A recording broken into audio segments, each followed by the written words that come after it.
Selamat malam, Sobat Atlantis. Malam ini kita di pertemuan ke-9 membahas lanjutan minggu lalu, Laut Natuna Utara Part 3. Jadi kalau minggu lalu dan 2 minggu sebelumnya kita membahas tentang klaim China di laut kita. Nah, kali ini justru kebalikannya. Justru kali ini kita bahwa wilayah kita itu ternyata sampai dengan Amerika. Nah, bagaimana kok bisa begini?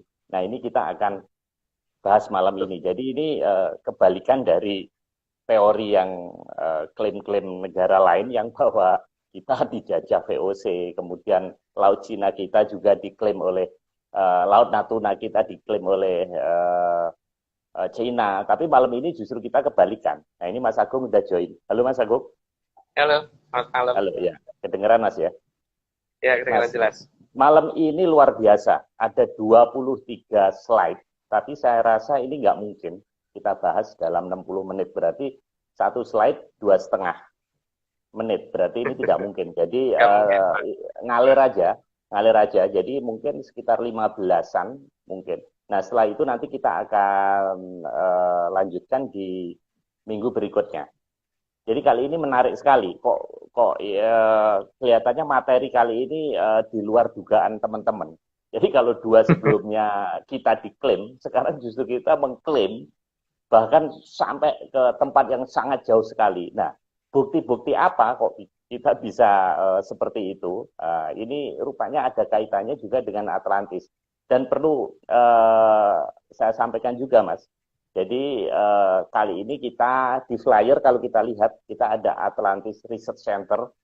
Jadi kita tidak mengklaim bahwa ini yang paling benar, tapi kami bisa menjamin bahwa data atau analisa yang kita sampaikan di sini adalah murni dari analisa tim riset Atlantis Research Center ini. Jadi data tersebar di mana-mana, tapi analisa ini tidak akan dijumpai di Google manapun.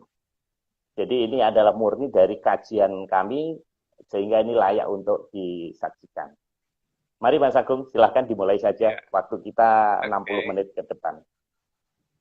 Oke, selamat malam. Jadi memang betul ya bahwa kita menganalisa sendiri. Jadi memang dari data-data yang ada, kita itu selalu mempertanyakan dulu kita pernah mendengar kejayaan tentang negara kita disebut Nuswantara. Dan Nuswantara ternyata seharusnya tidak cuma pulau di antara dua benua dan dua samudera, karena menurut kami itu pasti akan menjadi sesuatu yang lebih besar lagi gitu. Sehingga kita bingung tadi mencari bukti-bukti itu dari mana.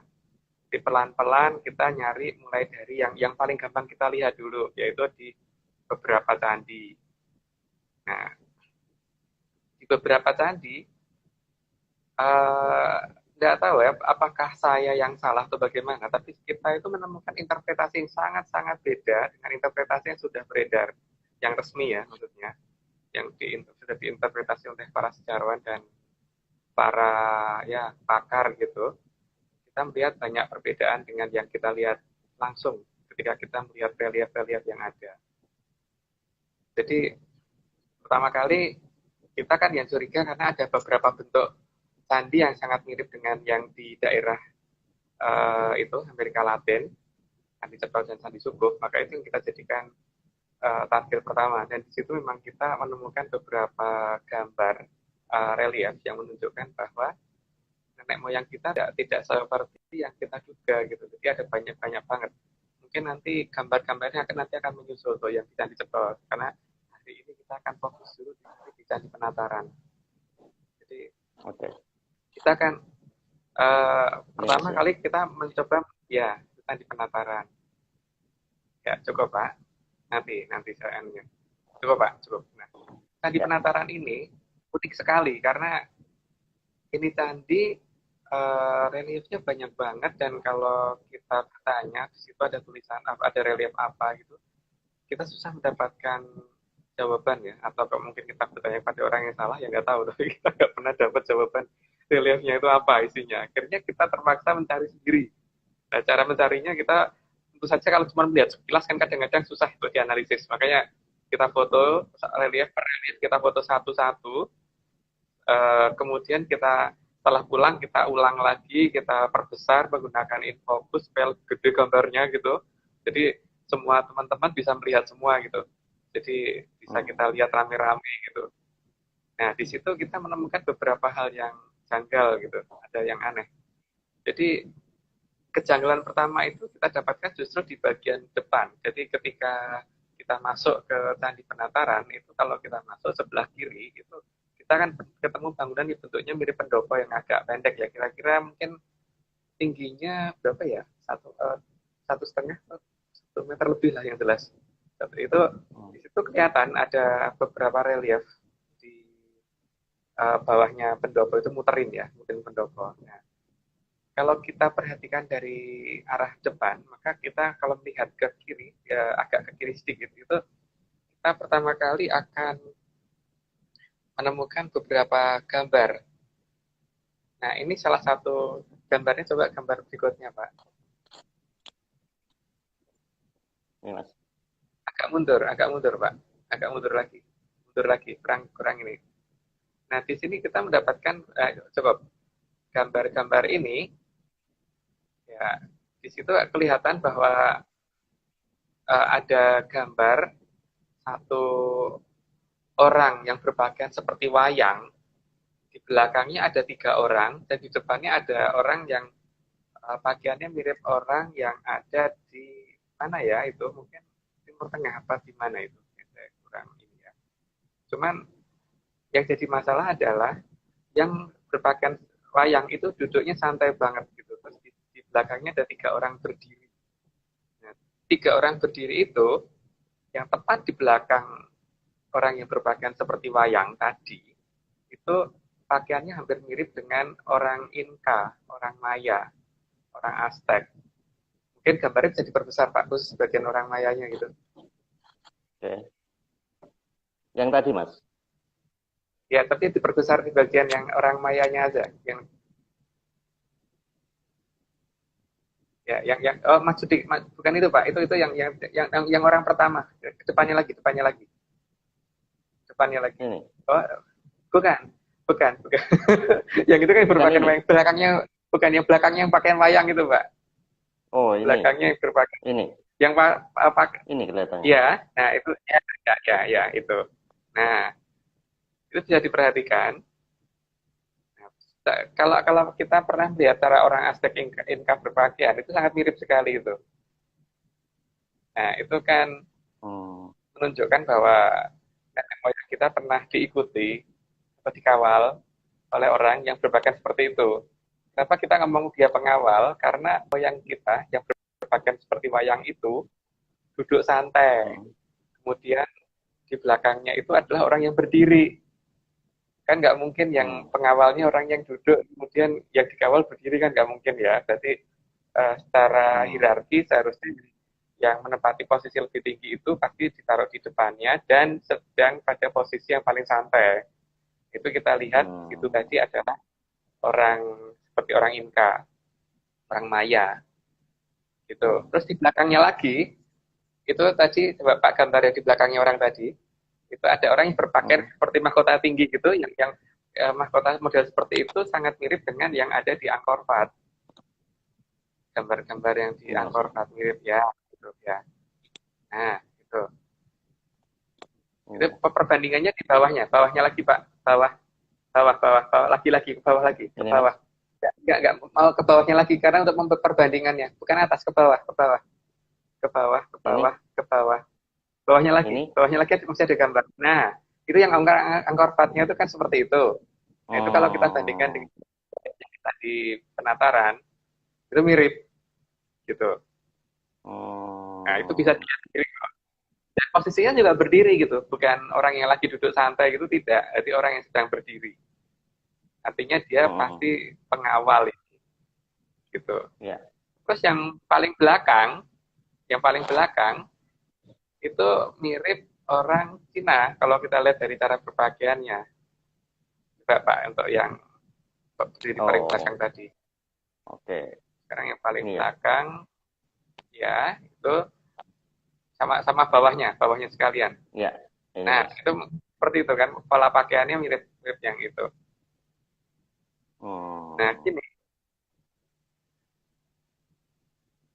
hmm, ya, mungkin nanti kalau kurang jelas, ini sudah kita tulis dalam oke. ini ya, Candi Cetro Suku Penataran. Jadi bisa di-search di Google, itu sudah pernah kita tulis atas nama Turangga Seta.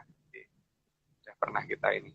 Itu juga menunjukkan Oke. bahwa orang Cinanya itu berdiri gitu. Artinya apa? Kalau mereka mau ngeklaim, kenapa mereka itu kok duduknya paling belakang, apa berdirinya paling belakang tuh loh. Artinya kan berarti Hmm, secara hierarki dia masih di bawah dari Angkor Wat dan secara hierarki masih di bawah dari orang Maya Inca dan secara hierarki hmm. sangat jauh di bawah dari nenek moyang kita yang berpakaian wayang karena yang pakaiannya wayang kan nenek moyang kita dan ini tidak mirip dengan pakaiannya orang India. Nah itu sangat mirip dengan pakaian nenek moyang kita. Ini maksudnya bangsa-bangsa ini apa, Mas? Ini paling kanan Yahudi, leluhur Nusantara. Nah, terus kemudian ini hierarkinya terus Ini kan Maya, kita tunjukkan. Campa, Jadi gini China ya. Pak, yang dari di Candi Penataran itu gambarnya kita cocokkan dengan literatur yang ada gitu, cara berpakaian orang-orang di luar sana gitu. Nah gitu. Jadi Hmm, dengan kita bandingkan tersebut tujuannya adalah supaya kita tahu dia sebenarnya orang mana sih gitu. Karena kan selama ini kita nggak pernah nggak bahwa ini sebenarnya orang mana gitu. Jadi ya salah satu caranya ya diadakan pembanding. Dan entah itu hmm, mirip apa tidak, itu versi kita, versi kami ya. Kalau ada yang mau mendefinisikan yang lain ya silahkan saja. Semua bebas mendefinisikan gitu. Cuman kita mendefinisikan seperti itu gitu. hmm. Sehingga di sini kalau Cina mengklaim seharusnya orang Cina itu yang duduk di depan, kemudian nenek moyang kita di belakangnya berdiri gitu kan. Hmm. Di sini Ini kan justru kelihatan yang bahwa orang Han, orang Cina yang paling paling belakang, Mas ya. China, paling Campa, belakang Pak. Maya, baru leluhur kita ya. Iya. Hmm. Jadi di sini kan kelihatan banget bahwa luas wilayah yang minimal dikuasai nenek moyang kita, berarti itu sampai benua Amerika. Itu Hmm. yang sudah pasti kelihatan. Itu belum nanti kalau kita ngomong data di Candi Cetro sama Candi Sukur, lebih kelihatan lagi bahwa sampai Timur Tengah bahkan Hmm. sampai Eropa gitu. Mungkin yang sampai Eropa kita jelaskan Hmm. minggu depan mungkin ya.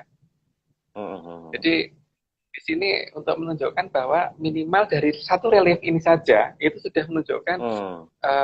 negara kita dulu ekspansif sekali. Jadi kita dulu pernah sampai sebegitu besarnya. Entah itu kenapa, Hmm. tapi yang itu ada data seperti itu. Gitu. Nah, kita Nah ini kemudian di zaman nenek moyang yang mana, Mas? Apa maksudnya Atlantis atau setelahnya atau dekat nenek moyang kita atau zaman Atlantis dulu? yang jelas itu kelihatan setelah Atlantis Pak. Kalau saya hitung dari timelinenya ya, nanti timelinenya akan kelihatan di adanya gajah, ada relief gajah nanti yang akan kelihatan. Hmm. Jadi Atlantis jauh di atas itu sih memang. Dan dia Hmm. kan kemudian menyokong negara ini supaya bisa maju bagaimana gitu kan. Cuman Hmm. dari dulu pada posisi yang masih seperti ini. Jadi apakah sama dengan zaman kita ini bahwa mereka kemudian seperti seolah-olah ada barrier khusus bahwa kita nggak bisa ketemu dengan mereka, nggak bisa melihat mereka gitu. Hmm. Atau dulu sedemikian gampangnya kita dengan mereka ada interaksi gitu. Cuman kalau saya perhatikan sih sepertinya dulu tidak sesulit kita untuk bertemu dengan mereka saat ini. Nggak tahu ini ada masalah apa yang saya tidak ingin membicarakan itu. Tapi yang paling penting kan Hmm. sekarang bagaimana supaya ini semua bisa kembali gitu. Oke, kemudian sekarang gambar berikutnya Pak. Gambar ketiga ya, slide ketiga. Ya, ya. Ini Mas. Nah di sini gambar ini kita ambil dari gambar candi yang paling belakang di Candi Penataran. Jadi ketika kita masuk Candi Penataran itu yang paling belakang, nanti reliefnya ada di sebelah kanan, di dinding sebelah kanan. Nah, di dinding sebelah kanan, berarti kita naik satu lantai, terus kemudian nanti ada di dinding sebelah kanan. Nah, di sini ada Hmm. relief bagaimana nenek moyang kita itu mengadakan ekspansi ke benua Amerika. Pertama, ini adalah proses pemberangkatan. Itu kelihatan dari Hmm. sini. Mungkin kurang jelas ya, mungkin paling jelas kalau datang sendiri ke Candi Penataran. Nanti dilihat, Ya. candi paling belakang, reliefnya ada di sebelah kanan. Gitu ya. Oke. Itu pas proses ketika akan berangkat untuk mengadakan ekspansi ke benua sana, yang sangat jauh-jauh itu, Amerika. Lanjut, Pak. Oke. Lanjut gambar berikutnya. Oh, gambar keempat. Oke.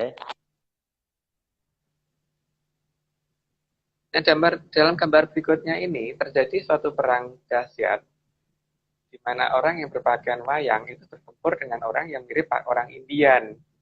Nah, sementara kita baru bisa ngomong ini mirip orang Indian ya, dan pada posisi pertempuran ini sudah mulai ada korban, minimal ada yang ketusuk lah, gitu. Nah, posisi yang berpakaian wayang ada di sebelah kiri, dan yang berpakaian seperti orang Indian ada di sebelah kanan. Sehingga di sini menunjukkan bahwa posisi nenek moyang kita menang. Pada gambar ini pada saat ini kelihatan sudah mulai menang, ya jelas gitu ya. Gitu. Dan ini jelas ada di relief sebelah kanan belakang, kanan candi paling belakang ya. Jadi kanan ya. Jadi masuk kanan gitu. Jadi yang naik satu lantai terus di sebelah kanan. Oke, lanjut ini Pak. Senjatanya apa Mas ini Mas? Kalau senjatanya sih yang digambarkan si tombak Pak. Situ. Digambarkan si tombak. Ini relief berikut. Ya, relief berikutnya. Kurang jelas ya relief berikutnya di situ ya. Ini Mas.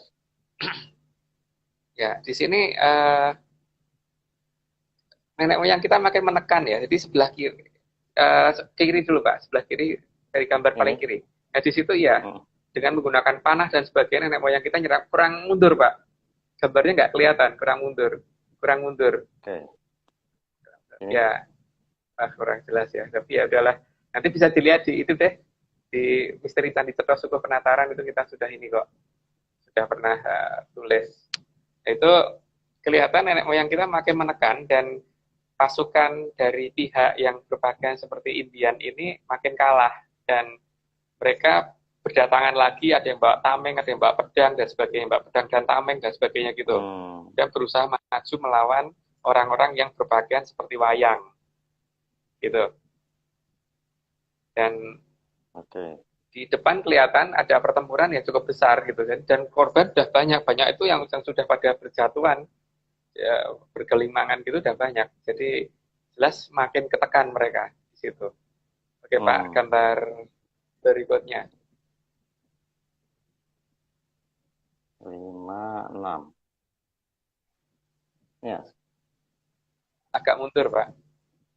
Agak mundur. Nah, di sini mereka menambah pasukan dan kelihatan mereka ada yang bawa pedang, bawa tombak, bawa ini dan kepada posisi yang terburu-buru, maka digambarkan berlari.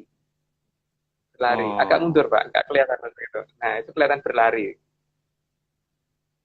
Jadi menghadapi orang yang berpakaian wayang di relief sebelumnya tadi.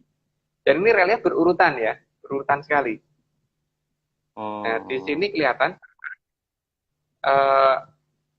mereka sudah mulai kewalahan dan mereka sampai menggunakan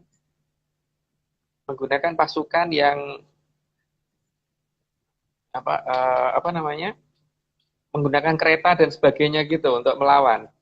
Jadi tidak cuma orang yang lari doang, ada yang menggunakan kereta segala. Oke, lanjut itu Pak. Yang seperti kayak mahkota lancip itu orang Indian Mas ya, bukan leluhur kita ya? Bukan. Nanti akan kelihatan itu siapa akan kelihatan di bagian akhir Pak. Nah ini ketujuh ini ada gajah ini Mas. Ya. Nah, mereka berusaha melawan dengan menggunakan armada penuh gitu. Bahkan ada yang menggunakan pasukan dan menggunakan gajah. Dan di sini kalau kita perhitungkan inilah yang akan kita jadikan ukuran waktunya ya, gajahnya ini nanti yang akan kita jadikan ukuran waktu. Nah, itu penjelasannya nanti. Nah, di sini bentuk gajah dan sebagainya digambarkan seperti ini, benar-benar gajah dan pasukan mereka bergerak makin banyak Jadi tidak seperti tadi yang cuma beberapa, ini sudah makin masif karena mungkin kedorong mundur terus sehingga akhirnya mereka memperbanyak ini. Lanjut, Pak. Oke. Ini slide ke-8.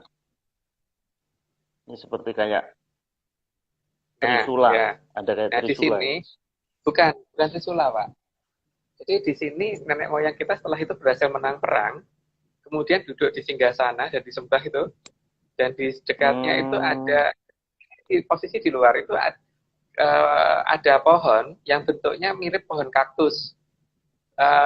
Mundur ke kiri, Pak. Nah, itu mirip pohon kaktus. Nah, coba bawahnya, Pak. Ya, itu pohon kaktus bawahnya, Pak. Kita akan bandingkan dengan data pohon kaktus yang gambar pohon kaktusnya. Nggak kelihatan, Pak. Ke bawah lagi, ke bawah, ke bawah. Ini. Nggak kelihatan. Nggak di bawahnya lagi, di bawahnya. Nggak kelihatan. Aduh. Mana, Mas? Kelihatan kok. Bentar. Pohon kaktusnya yang ini, yang gambar, Pak. Yang gambar. Slide berikutnya ini. Mungkin. Bukan ini. Slide berikutnya. Oke. Slide berikutnya mungkin. Yang ke 9 ya. Ini kali. Nah, itu. Ya, itu dua-duanya dilihatkan. Nah, itu kan pohon kaktusnya seperti itu. Dan saya sudah mempertanyakan ke beberapa orang yang ngerti tanaman. Mereka ngomong bahwa tanaman ini tadinya hanya ada di benua Amerika. Nah, karena tanaman ini ada di benua Amerika, maka itu bisa sebagai patokan bahwa ekspansi nenek moyang kita yang digambarkan di Candi Penataran adalah ekspansi ke benua Amerika. Itu kan? Sehingga kemudian kita perlu mencari perbandingan lebih lanjut. Nah, perbandingan lebih lanjutnya kita melihat dari pertama kali adalah gambar gajahnya dulu. Oh, ini ya? Gambar gajah dulu, ya. Gajahnya, Mas. Slide berikutnya. Nih. Ya. Ini kan bentuk-bentuk gajahnya seperti ini ya. Jadi digambarkan bukan kayak mamut ya. Bukan kayak mamut, tapi gajah beneran gitu ya. Gajah-gajah yang gajah. Karena kalau mamut kan nggak begitu gambarnya. Ini kan beneran gajah yang ada, yang kita kenal saat ini, dan berarti gajah di situ udah ada. Nah, uniknya di Amerika itu katanya gajah sudah punah 6.000 tahun yang lalu atau 6.500 tahun yang lalu gitu, berdasarkan data-data yang kita terima. Nah, kalau memang gajah itu sudah punah 6.500 tahun yang lalu atau 6.000 tahun yang lalu, berarti minimal ekspansi tersebut terjadi minimal di saat gajah masih ada kan. Setelah gajah. Jadi paling muda di 6.000 tahun yang lalu kejadian itu. Itu paling muda. Tapi kenapa? Karena ekspansinya berarti kan sebelum punahnya gajah, tidak mungkin tepat pada saat punahnya gajah kalau gajah punyanya. Berarti sebelum zaman Borobudur Majapahit, Borobudur Prambanan dong, Mas? Ini. Ya, seharusnya iya. Seharusnya. Nah, di sini kan di gambar berikutnya kan kemudian kita membandingkan dengan beberapa relief yang ada di patung ya. Itu patung yang ada di Copan Honduras. Agak mundur, Pak, biar lebih kelihatan. Mundur, bukan maju. Mundur lagi, mundur. Nah, itu relief patung dan beberapa penggambaran dari orang-orang sana tentang keberadaan gajah di benua Amerika. Artinya, dulu memang beneran ada gajah di sana, dan gajah itu memang sudah punah, dan bentuk gajahnya sama dengan yang digambarkan di Candi Penataran. Cuma di sana dalam bentuk patung ya, jadi lebih jelas lagi. Artinya, jelas nenek moyang kita mengadakan ekspansi ketika gajah belum punah di Amerika, gitu. Nah, kenapa kita yakin bahwa di Amerika? Karena keberadaan pohon kaktus tadi. Keberadaan pohon kaktus tadi. Kemudian kan kita harus membandingkan juga orang-orangnya. Orang-orangnya tadi apakah betul mirip dengan orang Indian atau bukan orang Indian gitu. Karena orang yang berpakaian seperti itu kan kenyataannya juga bukan hanya orang Indian ya. Jadi kita bisa menemukan di beberapa tempat yang berpakaian pakai bulu-bulu itu bukan hanya orang Indian. Nah, di sini yang di atas itu adalah relief dari Candi Penataran, kita bandingkan dengan patung-patung Indian yang ada di Indian dan penggambaran-penggambaran dari Indian. Di sini kelihatan bahwa ini mirip, yang miripnya tidak cuma dari sisi cara berpakaiannya ya, bahkan sampai ininya apa namanya tuh yang dihiasan di sininya tuh mirip. Terus bentuk tamengnya mirip. Jadi ada banyak kemiripan yang justru miripnya dengan Indian. Nanti kalau kita bandingkan dengan suku bangsa lain yang tidak apa yang juga menggunakan ini apa namanya mahkota seperti itu, yang pakai bulu-bulu seperti itu, yang tajam-tajam kayak bulu seperti itu nanti ada beberapa perbedaan dari cara berpakaiannya. Jadi kita jadi lebih yakin lagi bahwa itu adalah orang Indian dan Indian yang ada di Amerika, bukan Kalau kalau orang kalau saya bilang Mas ini pakaiannya kayak yang patung Amerika yang bawa obor itu apa itu? ya Apache. Itu yang di New York, iya apa itu? Terus yang di New Ya, York yang bawa obor gini itu apa? aduh lupa. Eh ya, itu di Lower Ya itu, Manhattan. Jadi waktu itu kan ya, kan harus nyebrang pakai pakai itu kapal. Nah saya ngantri nggak jadi karena ramai banget itu apa? Jadi lupa saya. Jadi bukan ya, bukan memang. leluhur kita lah pokoknya. Ya, tapi kan yang jelas itu lebih miripnya dengan Amerika gitu loh. Amerika Hmm, yang bukan orang kulit putihnya loh ya, tapi orang Amerika aslinya, yang orang Indiannya hmm, gitu. Dengan itu. Jadi eh, sebelum Columbus datang harusnya kita dah klaim dulu penemu benua Amerika itu kita, Pak. Seharusnya kita berdasarkan data dari penataran loh, Pak.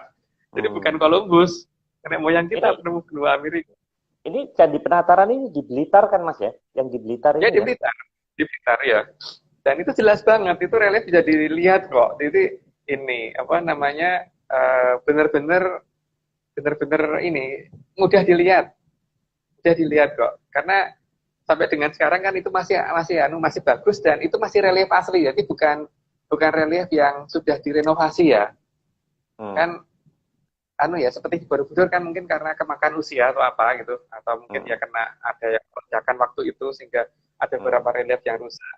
Tapi paling tidak di Candi Penataran ini reliefnya cenderung masih utuh. Sehingga kalau kita hmm, mau ke sana dan mau melihat, itu kelihatan banget. Dan yang paling gampang itu foto dulu deh, difoto satu-satu dulu. Setelah difoto, hmm. terus kemudian nanti di di print jajarin gitu. Nanti kelihatan. Di print yang agak gede aja sekalian ditaruh ke sebelahan gitu. Nanti kan kelihatan bentuk alur ceritanya jelas itu. Iya. Jadi Mas Agung, urut. kalau di kajian-kajian budaya kita itu arti dari relief ini apa? Di Kalau itu buku textbook. Pak, tidak jelas Pak. Saya kira kalau di buku textbook saya belum pernah menemukan kajian tentang itu ya. Tapi nggak tahu apakah saya yang kuper atau gimana ya. Tapi ini nyambung loh Pak. Karena nyambungnya apa? Di Brasil, saya punya teman orang Brasil itu selalu ngomong bahwa mereka menganggap bahwa leluhur mereka dari Indonesia. Dan itu masuk pelajaran Hmm. resmi di daerah Brasil, Pak. Oh Jadi, gitu. ya, di Waduh. Brasil itu, makanya kenapa Aryo Santos sampai menyatakan bahwa Atlantis di Indonesia, Hmm. karena di Brasil itu Oh, ada I see, I see, I see. Ya, iya, iya, ya iya, iya, yang iya. itu kita. Jadi di Brasil itu ada pelajaran, pelajaran itu pelajaran sejarah mereka dan dari mulai SD, Hmm, SMP, SMA-nya sana itu sudah hmm, diajarkan bahwa nenek moyang kita nenek moyang mereka dari Indonesia. Ya, anehnya kita tidak hmm, itu. Tapi itu ada di pelajaran resmi mereka, Pak. hmm. Itu dari Pantesan teman Aloysius yang, Santos bikin penelitian buku yang Atlantis Finally Found itu, Mas ya. ya. Nah itu bisa kita lihat kok, makanya kenapa kok namanya berhasil. Berhasil ibu kotanya ya Limo. Berhasil. Oh, berarti kita kalau belajar bola ke Eropa tuh salah itu, harusnya ke Brasil, Mas. Dan orangnya juga konturnya mungkin sama ya, agak-agak Iya mirip ya. mirip. Kalau kita belajar ke Mirip-mirip bule nggak dengan kita. cocok nih. Gaya main Nggak bolanya cocok. juga nggak cocok kita. Hmm. Hmm. Dan proses menghilangnya peradaban di sana itu sangat mirip, waktunya hampir bertepatan dengan menghilangnya peradaban di kita, Pak. Hmm. Nah Jadi ini Mas Noko bilang ini di Brasil dan Peru. Dan Peru ibu kotanya iya. Lima, Mas ya. Oh Limo iya, ya. ya, Pero kan Peru. Sego Pero. Oh ya. Oh iya, Ya, itu iya, kan iya. hanya untuk kode waktu itu di sana ya. Dan Hmm. ya emang lucu apa namanya ketika seharusnya ini ditindaklanjutin ya Pak. Ketika ada negara lain menganggap bahwa kita nenek moyangnya, jangan ditolak gitu loh. Jangan kemudian didiamkan saja dan seharusnya kita ngeklaim. Kalau orang Cina itu Pak, mereka nggak ada ceritanya aja ngeklaim gitu loh.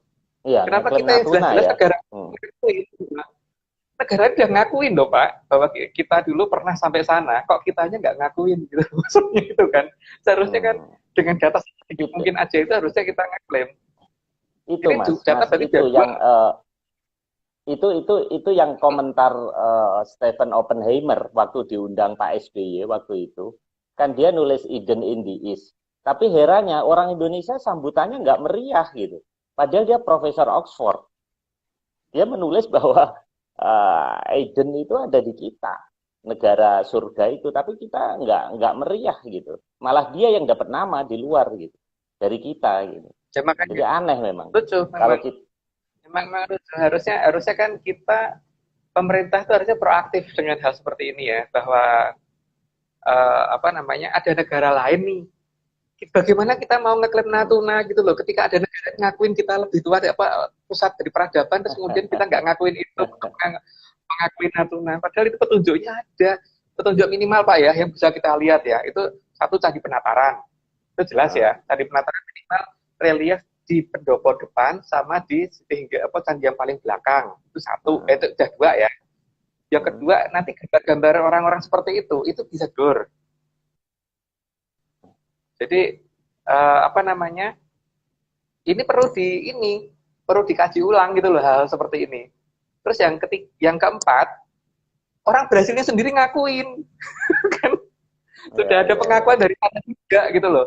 Terus yang kelima kenyataannya juga memang kaktus yang digambarkan itu memang ada di benua Amerika gitu kan.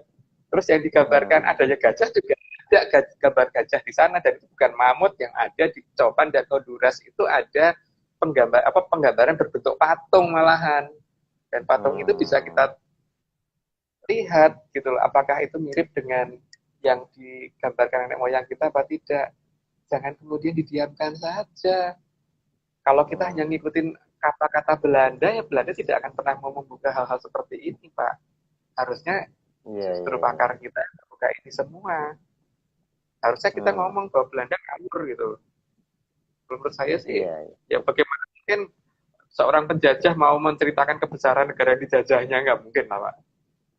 Iya, malah dihilangkan kalau perlu ya. Kalau dihilangkan, apalagi dari namanya Nederland kok kemudian kita nyebutnya Blondo. Gini ya, kalau Candi Penataran ini dibuat tahun berapa Mas? Kalau dibandingkan Prambanan Borobudur, tuaan mana itu? Nah ini masalahnya kalau saya ngomong masalah tahun kan ini jadi masalah ketika kita belum bisa menguji secara radiometri. Karena untuk menguji radiometri berarti kan harus ada bagian yang kita ambil Pak dari sana. Itu kan berarti nanti saya akan berurusan dengan purbakala Pak.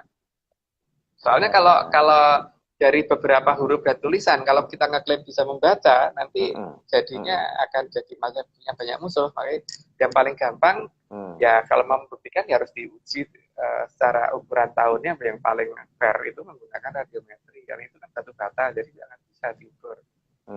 Tanah kan itu. Tuh. Dan di sini ini kan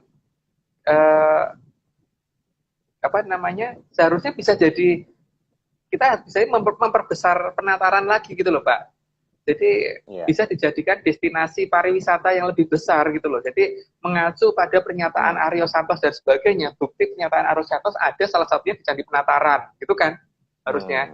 Kalau perlu relief yang ininya disub pakai lampu yang paling terang itu, relief yang ini supaya masyarakat tuh bisa melihat. Jangan dibiarin begitu aja. Relief yang menunjukkan bahwa nenek moyang kita pernah sampai di Amerika nih dikhususkan ada lampu ada petunjuk khusus bahwa ini loh di sini gambarnya di sini gini gitu. Tapi sayang Pak sampai dengan hari ini kalau sekarang candi itu buat selfie Mas bukan untuk dianalisa gitu.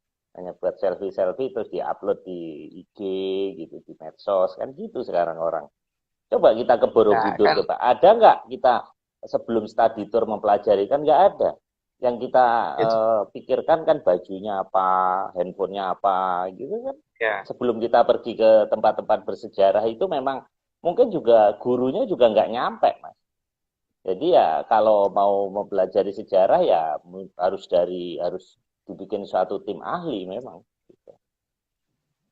Masalahnya menurut saya banyak bukan hanya masalah tim ahli Pak ya, tapi kemauan dari si tim itu mau apa tidak gitu. Karena kenyataannya kan di negara kita pakar tuh banyak ya. Cuman kenapa ini tidak terbuka, rahasia tadi penataran ini tidak diungkap gitu. Kita harusnya berani kayak Cina gitu loh Pak. Mungkin kapalnya Iya. tenggelam di Natuna terus ngeklaim pernah sampai Natuna gitu. Mungkin tanah kapalnya pernah nabrak karang di Kepulauan Sumatera tenggelam terus kemudian mereka ngeklaim pernah sampai sana gitu, pernah menguasai sana gitu walaupun gak ada buktinya gitu kan. Nah, Harusnya kita kalau berani pakai seperti itu. Mas, kalau pakai logika itu, Mas, karena kita nggak bisa Holland Sprachen, berarti kita nggak pernah dijajah Belanda dong, nggak pernah dijajah Nah, Nederland dong. Wong toh kita nggak bisa bahasa Belanda, masa 300 tahun nggak bisa bahasa Belanda?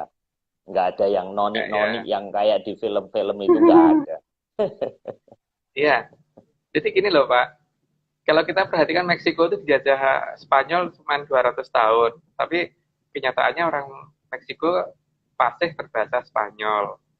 Hmm, Australia itu dijajah Inggris itu juga tidak sampai hmm, 350 tahun kan Pak. Tapi hmm, kenyataannya di sana bahasa nasionalnya bahasa Inggris. hmm, Nah ini yang mencurigakan kan tadi saya katakan Pak, ini namanya blondo itu.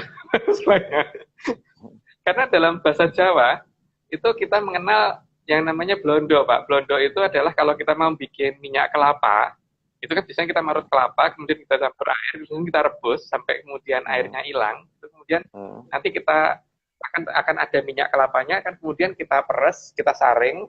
Nah, sisa hmm, ampasnya ini kita namakan blondo gitu kan. hmm, hmm, Artinya kan itu bisa ampas toh Pak. Kesini makanya dulu tuh ngapaan gitu loh. Bukan awal-awalnya hmm, pasti bukan penjajah itu. Ketika peradaban kita menghilang, mereka terus hmm, seolah-olah berkuasa gitu. Peradaban asli ini hmm, tiba-tiba pergi, nggak tahu kenapa. Itu masalahnya jangan kita yang bahas. Tapi yang penting hmm. dulu ada yang ditakuti oleh mereka. Makanya mereka tidak berani belum dapat dikatakan menjajah. Karena menjajah ya bahasa kita kan mengikuti bahasa mereka. Iya ya.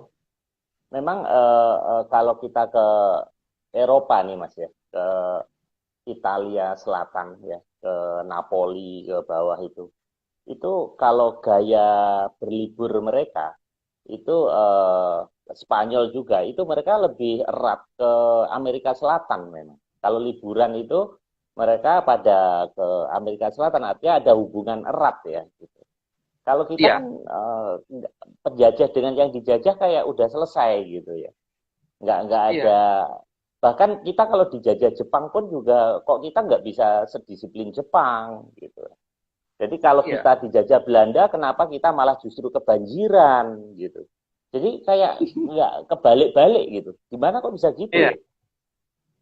ya sekarang ini anu dulu ya Pak ya, ini intermezzo dulu, nanti sebelum melanjutkan Iya, lagi. iya, iya. Logika yang mendasar bagi saya itu adalah gini Pak, kalau misalkan kita itu pernah dijajah secara benar-benar oleh mereka, maka mereka seharusnya Hmm, membangun fasilitas industri itu untuk kepentingan mereka toh Pak. Dan hmm, coba kita lihat sekarang masalah pabrik gula Pak.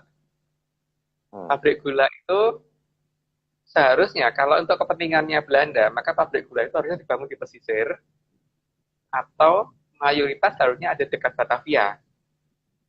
hmm, Nah, apalagi kalau kalau kita melihat bahwa di daerah Sunda itu kebanyakan masyarakatnya senang minum tawar seperti teh tawar, kopi hmm, tawar dan sebagainya. Itu orang hmm, di Jawa Tengah dan Jawa Timur itu senangnya kalau minum minum manis, hmm, teh manis, kopi manis. Makanya kalau kalau ketemu teman dari Sunda, lo kamu kalau minum kayak kolak gitu, gitu ya kayak kolak gitu. Tapi memang kita lebih memang beda beda selera.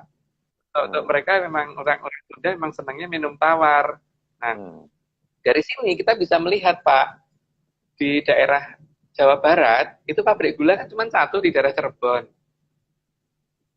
Di Ya, Jawa Tengah, Jawa Timur itu pabrik gula sangat berkabut banyak, di sana banyak banyak banget. sekali. Ya, Ya, bahkan di Madiun aja ada tiga kan. Ada ada empat Rejagong, Mas. Kaligoro, empat ya. Pagotan, Yang ya Pagotan Pagotan. sama Maspati. Maspati ada juga. Pasti ada Yang ya? Saya malah ada yang nggak tahu. arah Ngawi itu ada, kalau nggak Yang salah saya ada. jagung. Saya tuh pernah tinggal di Madiun 10 tahun waktu pas SMP Hmm. itu, ya saya tahu jagung ya, karena memang ya masih SMP, lingkaran berputarnya nggak apa main keluyurannya nggak bisa jauh-jauh gitu karena cuma pakai Hmm. sepeda waktu itu nggak pakai sepeda motor. Ya, yang jadi masalah gini Pak, di Rejagong itu saya pernah kan coba masuk di sana karena kebetulan Hmm. punya teman di sana dan di pabrik gula Rejagong ini saya lihat ada satu mesin giling yang kalau kita Hmm. hitung dengan menggunakan perbandingan massa jenis besi yang ada dan kemudian kita hitung volumenya mesin gilingnya itu bagian yang tidak bisa Hmm. di knockdown itu kira-kira sekitar 200 ton. 200 Artinya ton. apa? Itu Bisa besi di unggul knockdown. gitu ya. Hmm. Ya. Nah, kalau besi 200 ton nggak bisa di knockdown, itu berarti kan seharusnya besi itu dibikin, apa, mesin itu dibikin di sini toh Pak, bukan di Belanda kan. Karena kalau Hmm. 200 ton itu jembatan kita aja saat ini terbaik kan nggak salah, terkuat kalau nggak salah 65 ton tanggung bebannya, kalau nggak salah ya. Anggap aja 100 ton deh Pak, masih masih ambrol kan itu. Hmm. Nah, terus bawanya dari Belanda ke sini gimana itu Pak? Nggak kapalnya di kapal selam mendadak gitu. Kalau dimasukin beban Hmm. 200. Oke, misalkan saya salah hitung, misalkan 100 ton, itu juga masih terlalu berat kan? Karena jembatan Hmm. saat ini rata-rata hanya bisa menanggung beban di bawah 100 ton. Yang jadi masalah Hmm. Pak, kalau pabrik gula itu untuk kepentingannya Belanda, maka seharusnya pabrik gula itu dibangun di daerah-daerah yang dekat sama pesisir supaya gampang ekspor kan ke negara mereka. Tapi Hmm. ini kan enggak, Pak. Pabrik gula ini seolah-olah dibangun untuk kepentingan masyarakat kita, Pak. Hmm. Karena Jawa, tengah Jawa Timur senang minum manis, ya di pabrik gulanya banyak. Orang Jawa Barat kurang suka minum manis, ya pabrik gulanya cuma satu. Padahal kalau saya tanya ke beberapa teman di IPB dan sebagainya itu apakah di daerah sekitar Bogor dan sekitar Jakarta ini tidak cocok untuk tanaman tebu? Enggak. Mereka ngomong bisa aja ditanamin tebu. Tanaman yang di kalau daerah jadi tanamin padi biasanya jadi tanamin tebu, Pak. Karena makanya biasanya kan uh, kalau kita lihat di Jogja itu kan di Jogja dan Madiun itu terutama ya, kalau yang karena saya Hmm. pernah tinggal di dua kota Hmm. itu biasanya tebu terus kemudian uh, kalau dulu ya kalau Diselang-seling. zaman sekarang diselang-seling. Kalau sekarang sih Selang-seling kayaknya ya. tebunya jadi artinya yang bisa ditanamin padi itu pasti bisa ditanamin tebu gitu. Hmm. Nah di sini kita bisa lihat kalau Kerawang itu tumbuh padi, harusnya kan bisa ditanamin tebu. Kemudian kita lihat termasuk di dekat rumah saya ini dekat Harvest City sini. Artinya kan itu Jadi, jadi, anu ya. jadi, jadi gulanya buat apa, Mas? Ya berarti Untuk gulanya produk. buat belanja. Itu kan makanya itu menjawab pertanyaan kenapa kita tidak bisa bahasa Belanda. Berarti mereka tadi awal-awalnya pasti bukan menjajah ini, mereka kacau ini awal-awalnya. Tukang atau kuli atau apa gitu ke sini gitu. Hmm. Gitu. Belum negara pusat peradaban ini menutup wilayahnya kemudian tidak bisa kita lihat lagi gitu. Tapi berarti Hmm. bukan dihancurkan. Itu masuk ke wilayah yang kita katakan area 36 tadi gitu. Yang dulu ya kita Hmm. pernah ngomong area 36. Oke Pak, Hmm. kita lanjut ke Oke. slide berikutnya. Ini slide berikutnya kayak barong ini, Mas. Kayak seperti nih. Ya, ini kan sebenarnya nantinya kita akan membandingkan bahwa ini adalah tipe ya dikatakan buto ya, buto yang digambarkan Hmm. di Bali, di Jawa. Hmm. Dan yang paling kiri itu adalah di relief dan di penataran. Tapi yang Ya. dua tengah itu kan di Bali ya, yang kiri, tengah sama kanan itu ada di Bali. Nah, ini akan Hmm. kita bandingkan dengan relief yang kita temukan di daerah Meksiko kalau nggak salah itu. Coba lanjut Hmm. slide berikutnya Pak. Berikutnya ya. Itu ya. 13. Yes. Nah, Iya, lidahnya, iya, iya. meletnya gitu. Itu butuh juga Hmm. sebetulnya. Nah, coba Pak di gambar yang tadi Pak, dibandingkan dengan slide yang tadi sebelumnya Pak, yang tengah, Ya, yang melet. Nah, itu. iya, Ya di penataran juga melet Pak. Iya iya. kan? Mm-mm. Artinya kan ada kesamaan ciri khas kebudayaan antara di kita dan di sana. Dan ya kita sebenarnya beruntung loh Pak. Minimal seorang Profesor Aryo Santos saja menyatakan bahwa mereka berasal dari kita kok. Dan itu masuk di pelajaran kurikulum mereka di Brasil masuk. Mereka tuh menghormati kita banget. Kita aja yang tidak mau mengakui itu. Harusnya kita agresif seperti Cina itu. Ya. Harusnya kita klaim aja dulu ya. Iya. Jadi bukan kita biarkan. Malah kita seolah-olah kita berasal dari India, dari Yunan dan sebagainya, itu kan konyol, Pak. Menurut saya itu konyol karena bahkan di beberapa cerita di India itu juga kalau kita lihat candi-candi di India itu tidak sebesar candi-candi di sini.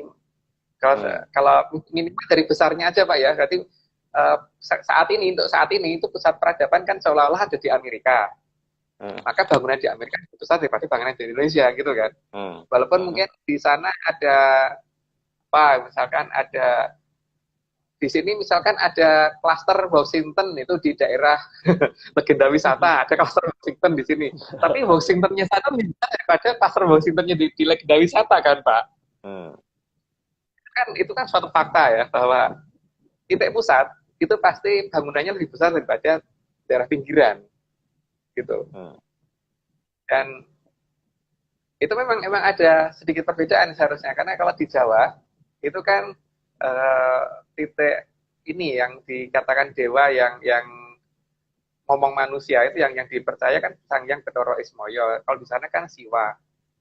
Tapi kalau dari urutan Serat Mandala Giri, saya tidak ngomong agama ya, ini saya hanya ngomong Serat Mandala Giri itu kan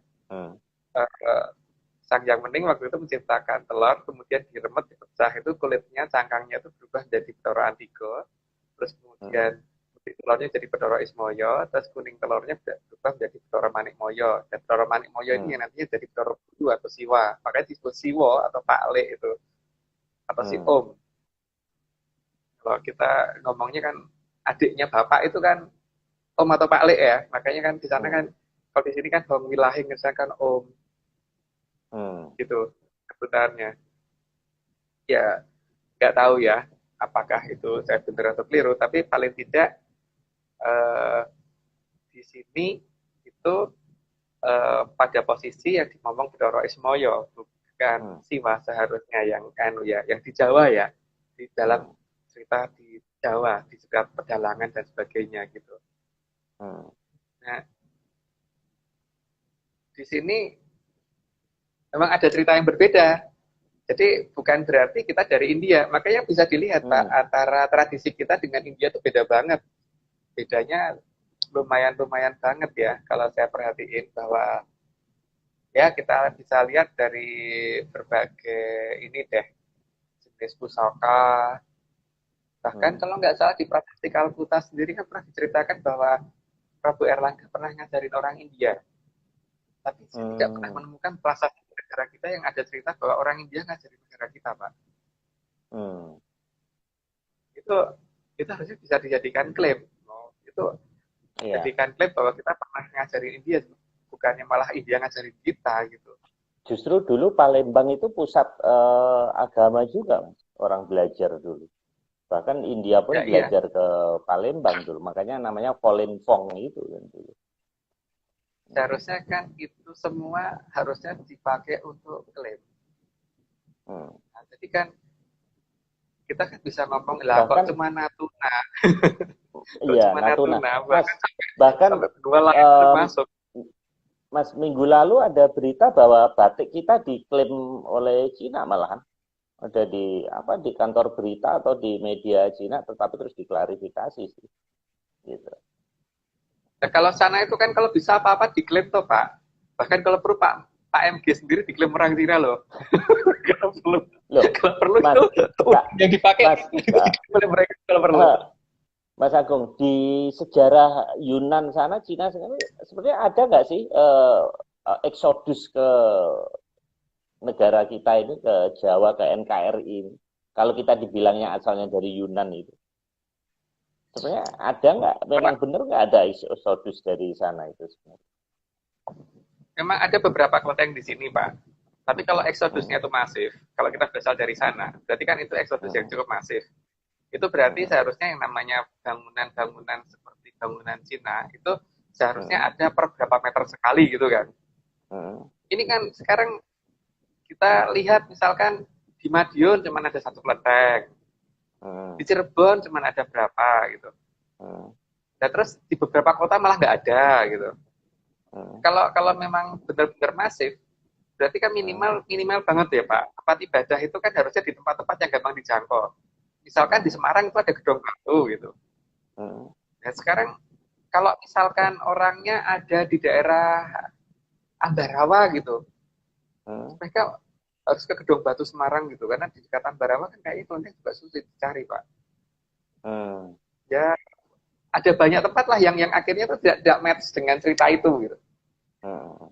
Jadi Ya, kalau memang memang iya ya berarti ya seperti misalkan anu ya apa misalkan mereka ini ya paling tidak itu per sejelek-jeleknya tiap 10 kilometer deh Pak harusnya ada lah 10 kilometer kan jalan kaki itu masih masih logis lah di jam atau ya 20 kilo deh nggak apa-apa kita masih bisa naik kuda gitu misalkan atau bisa masih bisa naik sepeda gitu ini kan hmm, enggak jaraknya ya, sangat berjauhan banget itu ini ya terus uh, keberadaan huruf Palawa itu kenyataannya juga malah sampai sana bukan bahasa sana yang sampai sini.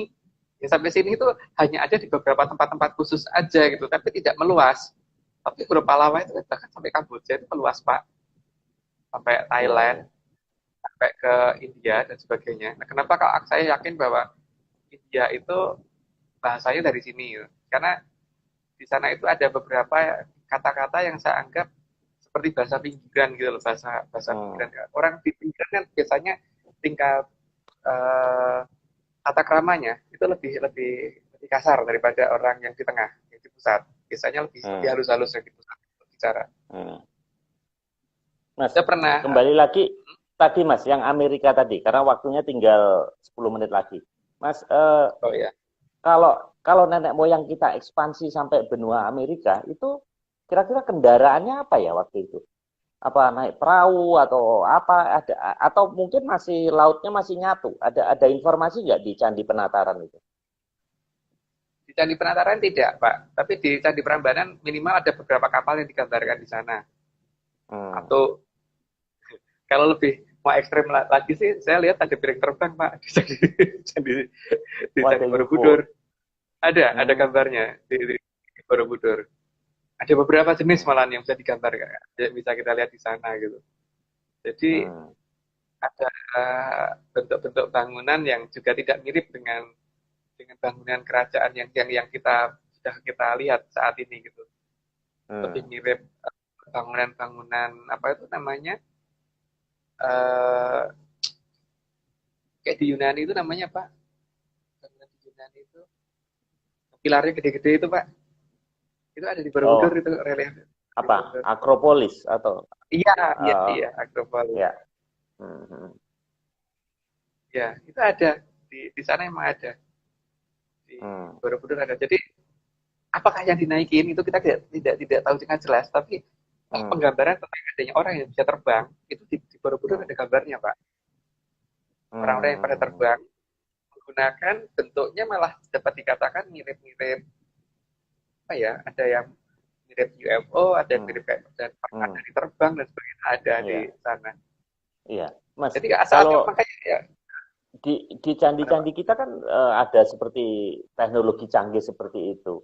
Tapi bukan berarti kejadiannya di tahun membuatnya candi kan, Mas. Bisa jadi itu kan cerita turun-temurun yang dibuat di tahun pada saat anggap aja abad 7 atau 8 Candi Borobudur Prambanan. Tapi kan kejadian itu bisa jadi sebetulnya itu cerita ya, bukan bukan di tahun itu seperti kayak Plato waktu apa mendengar dari Solon dari Mesir bahwa ada Atlantis di ada pilar Hercules dan sebagainya itu kan sebenarnya bukan kejadian saat Plato nulis Timeas dan Kriteus itu kan, tapi itu cerita dari pendeta Solon yang dari Mesir gitu. Jadi maksud saya keberadaan relief di Candi Penataran, Borobudur dan sebagainya itu bisa jadi itu kejadian yang tidak di tahun membuatnya candi gitu Mas. Betul nggak? Iya, ya pasti sebelumnya Pak. Kejadian itu pasti sebelumnya. Karena kalau kejadian setelahnya kan itu namanya ramalan ya. Dan namanya relief Hmm. itu kan menceritakan sesuatu yang sudah terjadi. Hmm. Jadi, itu artinya memang betul-betul sudah ada cerita di sana yang kemudian digambarkan cerita itu supaya tidak dilupakan. Hmm. Cuman seperti itu cara menceritakannya. Jadi cara menulisnya berbeda dengan kita karena mungkin juga dalam bentuk tulisan mungkin juga sudah ada, cuman masalahnya kan lebih gampang kemakan usia. Tapi kan dalam bentuk batu yang direliefkan seperti itu kan termakan usianya itu lebih lama daripada kalau bentuk kertas atau bentuk-bentuk yang lain gitu. Ya kalau misalkan lebih jeli melihat akan banyak hal yang aneh kalau di Candi Borobudur sebenarnya. Cuman mungkin dilihat sendiri deh. Kalau saya cerita kurang seru Pak. Iya, Monggo iya. didatengin sendiri. Jadi Iya. kalau bisa datang ke Candi Borobudur jangan pakai guide.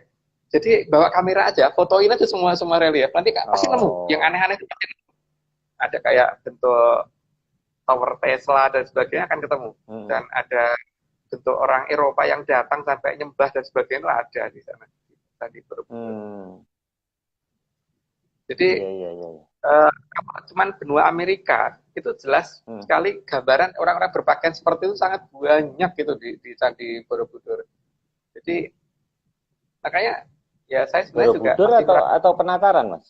Di Borobudur Borobudur. juga ada. Juga ada.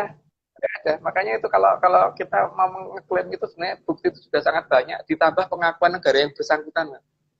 Hmm. Kalau kalau ngeklaim saja nggak seru Pak. Kalau apa ini sudah ada pengakuan dari negara bersangkutan bahwa nenek moyang mereka adalah negara kita. Itu Hmm. ada dalam pelajaran resmi di sana. Iya, Jadi iya, iya, iya. ya kita kita tergantung kita saat ini sebenarnya bagaimana Hmm. gitu. Bahkan ada cerita tentang ya cerita rakyat di kita tentang kayak Lutung Kasarung dan sebagainya itu relief di Hmm. sana juga ada. Lucu nanti Hmm. mungkin kita ungkap di pas pertemuan berikutnya karena ini waktunya kan Hmm. sudah Hmm. lumayan mepet. Ini Ya, kurang berapa menit ini Pak? kurang 3 menit, Mas. Oh masih Dikit lama lagi. ya. Ya, Ya. Oke, kalau gitu mungkin bisa satu slide lagi nggak ya? ini Sudah masalah pulau. kayak pulau ini, Mas. Ya. Kayak laut ya. Di slide nomor 15 ini. Ini ya. Ya, itu kalau diperbesar itu ada daerah namanya itu di daerah Filipina itu ada pulau dan salah satu daerahnya bernama Palawan. Palawan. Hmm. Nah, jelas kan. Hmm. Palawan. Kan Ya. hampir mengatakan Palawa ya. Apalagi orang sana Tagalog itu kan mendekati bahasa kita, bahasa Sanskerta nenek moyang kita ya. Sanskerta itu Hmm. banyak. Masalahnya eh, dengan India kita agak beda. Hmm. Misalkan ya, kalau Prabu Romo diikuti Anoman gitu. Kalau Hmm. bahasa Indianya itu Romo Jayabolo Anoman. Tapi kalau Hmm. Sanskerta kita Sang Maha Prabu Sri Bathara Rama kairing dening Panara Seta Anoman. Lebih halus mana? Hmm. Kita. Artinya peradabannya Nah, tinggi mana, Pak? kita lebih halus dong. Iya Nah, dong. ini Mas, Iya dong. ini menarik Mas. Ini nanti ini mungkin di sesi tertentu, sesi berikutnya nanti ada pembahasan karena ini wayang dan sebagainya. Karena ini ada pernah ada pertanyaan kalau kita ini Pandawa sementara India itu Kurawa. Karena kalau dilihat dari cara bertutur kata dan eh, tinggi posturnya segala. Jadi sepertinya apa namanya India itu memang Kurawa, sementara kita orang NKRI ini lebih halus ya. Tadi kan bilang halus, makanya saya jadi ingat. Jadi ini kita jadi keturunan Pandawa. Tapi Gini, Pak, jangan dalam dijawab, Mas. Halo, Mas. Ini oke. sudah tinggal 20 detik lagi, jadi tidak perlu tuntas Oh ya malam sudah ini. lanjut. Ya, Pak. Ini 15 slide. Jadi saya closing aja. Jadi topiknya sebenarnya ini awalnya dari Laut Natuna Utara, tapi di dua sebelumnya. Nah, sekarang kita ke